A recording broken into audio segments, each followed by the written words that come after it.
A vida por um fio. Imagine sair de casa para o trabalho sem saber se vai voltar com vida. Uma pesquisa feita pelo Instituto Brasileiro de Geografia e Estatística, o IBGE, apontou que em 2025, mais de 15 milhões de pessoas com contrato formal no Brasil sofreram violência física ou psicológica no trabalho, como ameaças e agressões verbais. Tudo isso durante o horário de expediente. Na maioria dos casos, a vítima é mulher. É complicado, porque às vezes chega gente aqui com capacete, aí você fica meio naquela, será que vai assaltar? Será se não? Será se é só cliente querendo comprar alguma coisa? Aí você fica meio assim. Tanto quando você vai embora, que a pessoa fica meio te olhando, aí te olha torto, aí vai para sua direção, é complicado. Os relatos são inúmeros. Trancada atrás de uma grade de proteção, essa outra mulher, que também não quer se identificar, conta que em menos de um ano, a distribuidora de bebidas em que trabalha passou por 3 assaltos, 2 deles à mão armada. Foram violentos, à mão armada, as 2 vezes. Botaram arma, entraram, pegaram dinheiro, cordão, bebida, sempre muito violentos. A gente vem trabalhar com medo, né? Principalmente na parte da noite, a gente fica com medo. E nesses últimos tempos a gente está fechando até mais cedo por causa de medo mesmo, que não tem segurança nenhuma. 3ª vez já. Outra categoria frequentemente vítima de violência externa é a de rodoviários e pessoas ligadas ao setor de transporte. Um estudo científico realizado pela Revista Brasileira de Medicina do Trabalho ouviu 1.297 profissionais da área no Brasil. O levantamento apontou que 30,2% dos motoristas e 28,7% dos cobradores relataram terem sido vítimas de assalto em serviço no último ano. Ser motorista e cobrador de ônibus coletivo no Brasil sempre foi arriscado. Todos os dias, esses profissionais têm contato direto com aproximadamente 1.000 pessoas. E apesar da circulação de dinheiro dentro do veículo ter diminuído por conta do sistema eletrônico de pagamento de passagem, os riscos continuam. Os relatos são de assaltos à mão armada e abordagens violentas. Motorista rodoviário há 16 anos, Bruno já sofreu diversos assaltos e outras formas de violência. Parei na parada normalmente para embarcar os passageiros.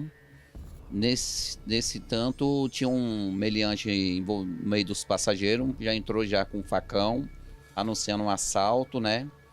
Imediato ele já entrou, deu uma lapada com o facão em cima aqui do painel do veículo, do coletivo, pedindo todos os pertences.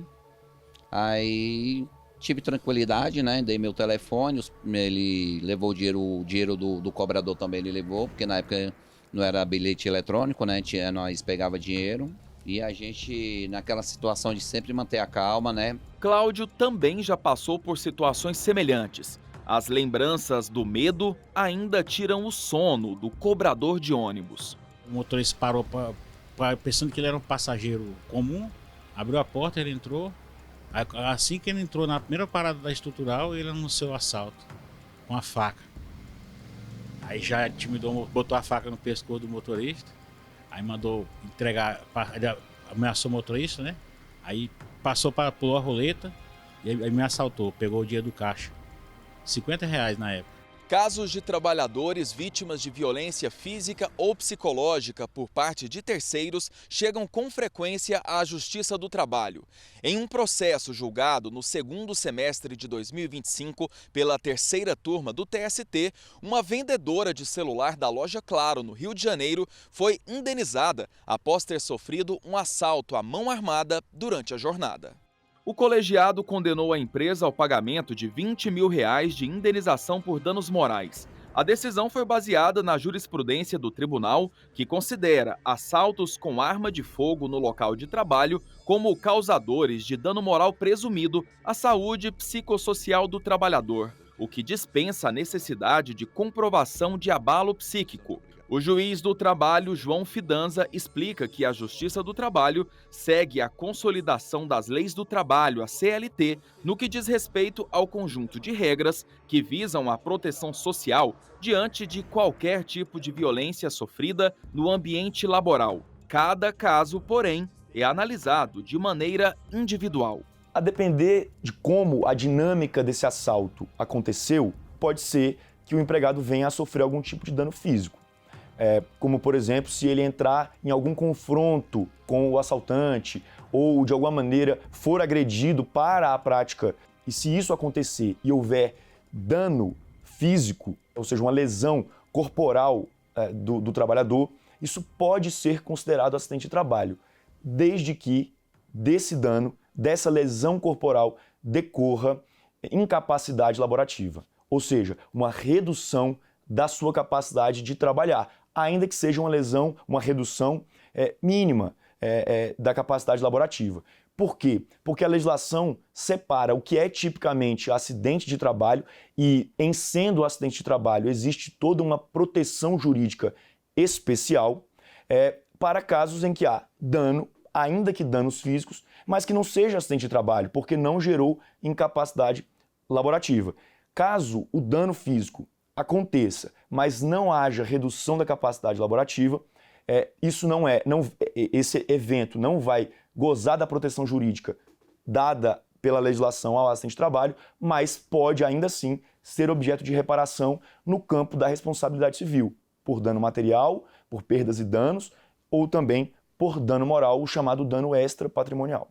O trabalhador que passa por uma situação de risco ou convive com ela durante o dia a dia de trabalho pode acumular uma carga emocional negativa. Isso pode resultar em quadros de ansiedade, depressão e até afastamento do ambiente profissional, algo que precisa ser tratado, como explica esse psicólogo. A gente vai ter duas questões, né? Uma que é a intervenção com o indivíduo, né? Então, a psicoterapia, quando necessário, intervenção medicamentosa, então psicoterapia, mais atendimento psiquiátrico, e também vai precisar de suporte social, que é a parte da organização, né? Dar suporte para esses trabalhadores, muitos deles relatam várias vezes que se sentem abandonados, então é preciso que a organização dê um suporte para eles e também a organização prover, dentro do possível para ela, os recursos para garantir maior segurança nesse ambiente de trabalho. Então, por exemplo, empresas que recebiam pagamentos em dinheiro que mudam para receber só via cartão para